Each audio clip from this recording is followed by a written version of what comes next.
नमस्कार दोस्तों, मैं बारेठ चंद्रशेखर हाजिर हूँ प्रतिशत का एक नया सवाल लेकर। प्रतिशत की हमारी जो श्रृंखला चल रही है उसमें इससे पहले मैं 6 सवाल करवा चुका हूँ। तो यदि आपने नहीं देखे हैं तो वो ज़रूर देखिएगा। वो बेसिक हैं, बेसिक कॉन्सेप्ट को मजबूत करने के लिए वो सवाल मैंने बनाए थे, तो आप उन्हें पहले ज़रूर समझिएगा। उसके बाद जो एडवांस लेवल पे जो सवाल आ रहे हैं जो कि कंपटीशन एग्जाम्स में आते हैं वो आप देखिएगा, तो वो अच्छे से आपको समझ में आ जाएगा। तो आज के सवाल की तरफ हम बढ़ते हैं। तो आज का सवाल है, एक व्यक्ति अपनी मासिक आय का 12% बचत करता है। यदि उसका मासिक खर्च 21,120 हो तो मासिक आय कितनी होगी। तो एक व्यक्ति है, माना कि व्यक्ति है राम। राम जो है उसकी मासिक आय है 100 रुपये। मान लिया 100 रुपये हो मासिक आय। अब मासिक आय का 12% खर्च करता है, तो इसका 12% कितना होगा? 100 का 12% यानी कि 12 रुपये। तो वो क्या करता है? बचत करता है। 12 रुपये की तो उसकी हो गई बचत। अब 100 रुपये में से 12 रुपये बचत करता है तो खर्च कितना करता है? खर्च करता है 100 में से 12 गया 88 रुपये वो खर्च करता है। यानी कि उसका बचत जो हो गया वो 12% हो गया और खर्च जो हो गया वो 88% हो गया। अब आप कहेंगे कि सर आपने 100 मान के ही क्यों किया? क्योंकि प्रतिशत, सत मतलब 100 होता है। ये जो 12% है ना, परसेंट का मतलब होता है प्रतिशत। प्रतिशत मतलब 100 पे मान के की गई ये गणना।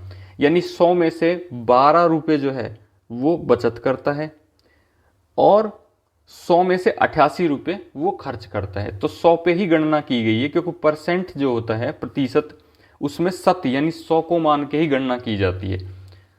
तो यहाँ पे हमने 12% यानी परसेंट मानी प्रतिशत, सत में से 12 यानी 100 में से 12 रुपये बचत किया, तो खर्च कितना किया होगा? 88 रुपये। अब यहाँ पे हमारे पास दो चीज़ें आ गई। एक तो है कि वो जो राम है यानी कि उसे हम एक्स मान लेते, एक व्यक्ति एक्स, उसकी एक्स यानी कि राम, उसका जो खर्च है वो है 88%। प्रतिशत का मतलब 100 होता है, जिसका हर जो है वो 100 हो। ठीक है। अब यहाँ पे दिया है सवाल में कि यदि उसका मासिक खर्च 21,120 21,120, ठीक है। देखिए यहाँ पे हम आय मानेंगे एक्स, आय बराबर एक्स है, मासिक आय बराबर एक्स। तो एक्स का 88% खर्च करता है, तो 88% का मान दिया हुआ है सवाल में 21,100 सॉरी ये 21 है, 21,120 रुपये। ठीक है। तो एक्स का 88%, एक्स का 88% खर्च करता है और 88% दिया हुआ है, यानी खर्चा, उसका मासिक खर्चा दिया हुआ है सवाल में 21,120 रुपये। तो अब इसे हम सॉल्व करते, तो एक्स ये है ही, इधर जो गुणा होता है वो यदि बराबर के इस साइड जाता है तो वो उल्टा हो जाता है, यानी जो नीचे संख्या है वो ऊपर चली जाएगी, जो ऊपर संख्या है वो नीचे आ जाएगी। तो 21,120 इंटू में 100 ऊपर चला गया और 88 नीचे आ गया। अब हम इसे, क्योंकि 88 जो है वो 11 से कट सकता है, 4 से कट सकता है, 8 से कट सकता है, तो हम 11 से कटते हैं। 11 8 88। अब इसको काटेंगे तो 11 एकम 11, 21 में से 11 गया तो 10 बचा, और 10 को मैं 1 के पहले लगा देता तो 101 हो जाता है ये। तो 101 में 11 का भाग देंगे तो 11 9 99 बचा 2, 2 को यहाँ लगाएंगे तो ये 22 हो गया। तो 11 दूनी 22, 0, 1920 हो गया।